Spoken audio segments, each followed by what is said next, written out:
Hello, you beautiful, lovely people. Welcome to my channel. You might ask me if I'm doing a rebranding. Maybe?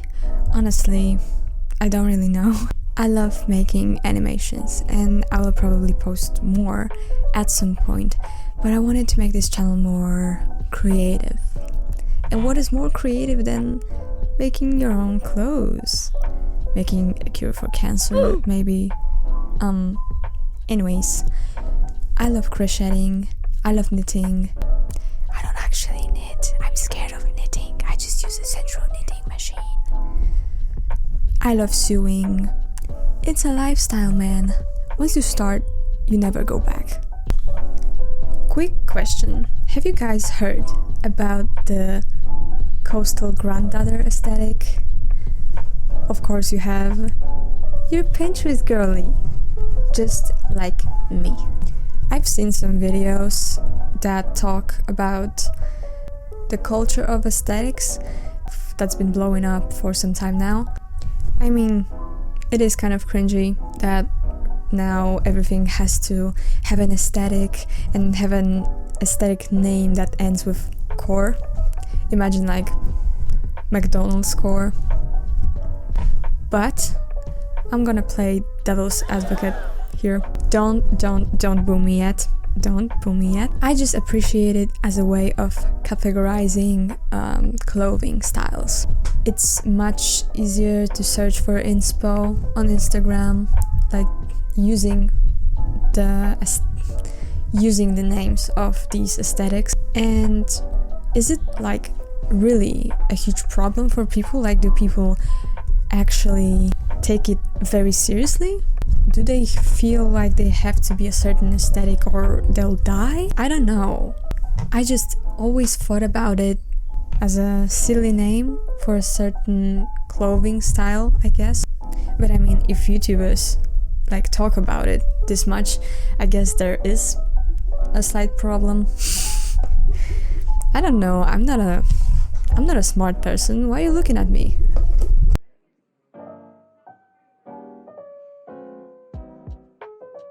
The coastal granddaughter aesthetic is something I would call a fancier beach aesthetic.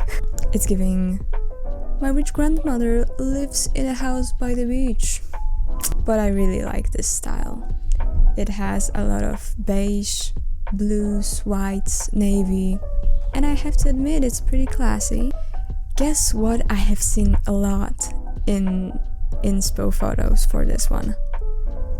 This sweater. I call it, what the fuck is a kilometer sweater? It's everywhere. No matter where I go on Pinterest, I will stumble upon it sooner or later. To be honest, I find it really cute. Simple idea. An American flag. I'm a sucker for country flags on clothes. I don't know why, but I am. It's a Ralph Lauren sweater. So it costs, oh my god, oh my god, I ain't paying that much for a sweater, come on. And then it hit me, I could recreate that. It's easy. Yes, it's that easy.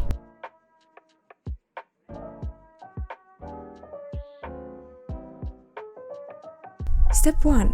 Buy a cute sweater. Remember to stay in the color palette of the aesthetic. I bought this one for $4. Remember that you don't have to buy the expensive stuff. It should have this average bigger knit, so you're not gonna have a problem embroidering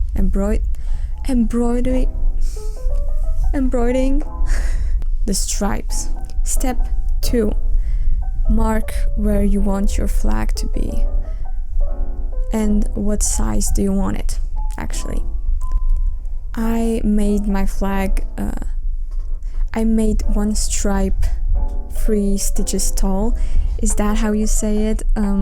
So you're gonna have 13 stripes and you're gonna have this navy part which is 7 stripes tall.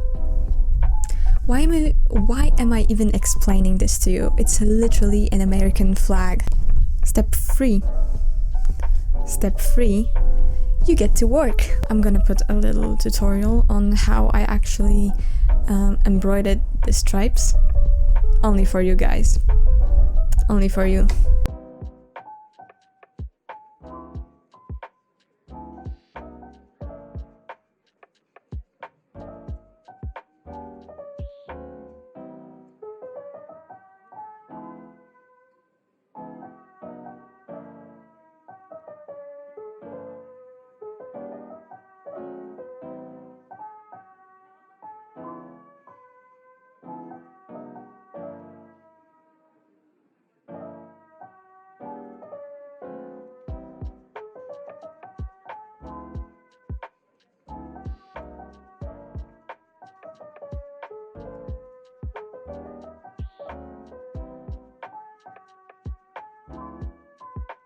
The process was grueling, time-consuming, tiring.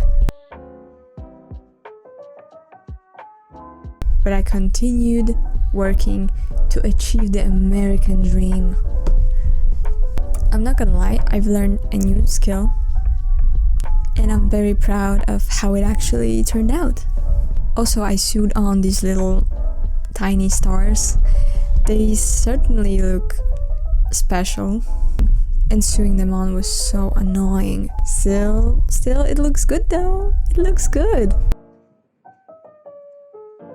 Now I can confidently go to America.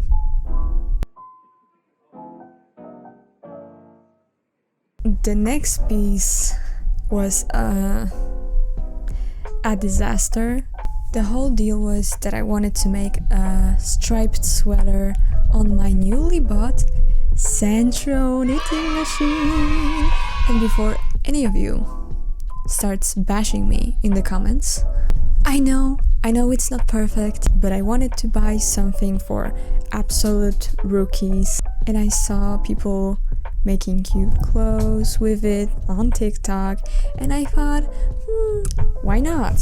Why not buy it? I had a little bit of a problem with this one because I didn't actually plan it. Yes, don't do this.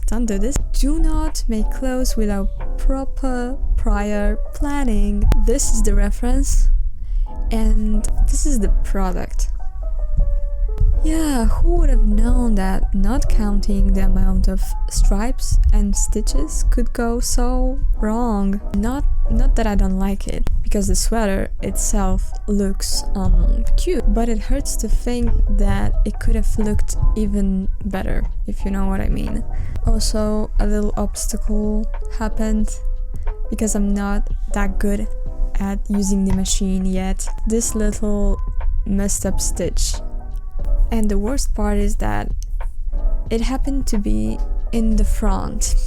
So I thought, I'm gonna go with the whole marine vibe, and I'm gonna sew something onto it to cover it up. I came up with this idea of an anchor, and I pray that it would work. Now you tell me if it looks good. I think it was a good save. It was a good save.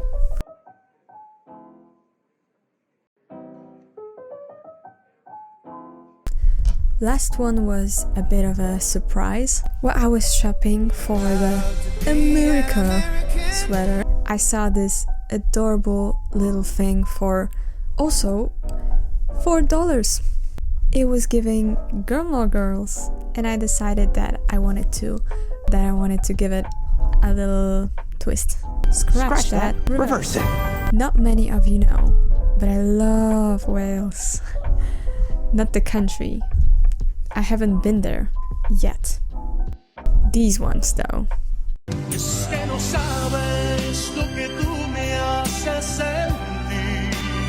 They are the most based animals on the planet. So I decided to make a tiny little whale on the sweater to show my love for them. Basically, I needed to embroider it. Once again, it was a big challenge because I've never done anything like that before. Here's some of the process, but I thought it would be too boring for you to watch me struggle with this whole thing. It looks really messy in the back, but I think it actually works. Look at it, look at it. Aww. Oh, it's adorable. I'm really glad it turned out well, because embroidering is so time consuming, and I was just doing this little whale for like 2 hours. Shout out to all my embroiders out there. You guys rock. You guys are amazing. Of course, to celebrate the creation of these amazing sweaters, I decided to make a trip to a more coastal landscape to take pictures, so you guys could take a closer look.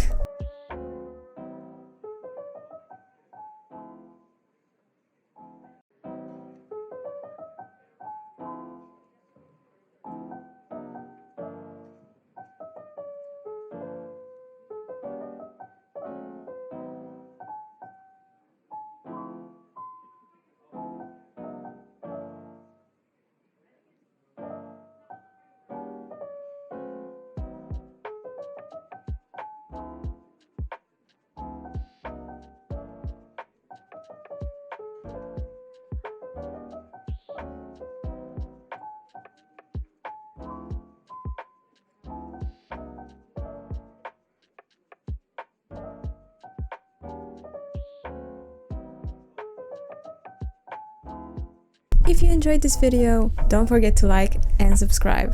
See you in the next one. Bye!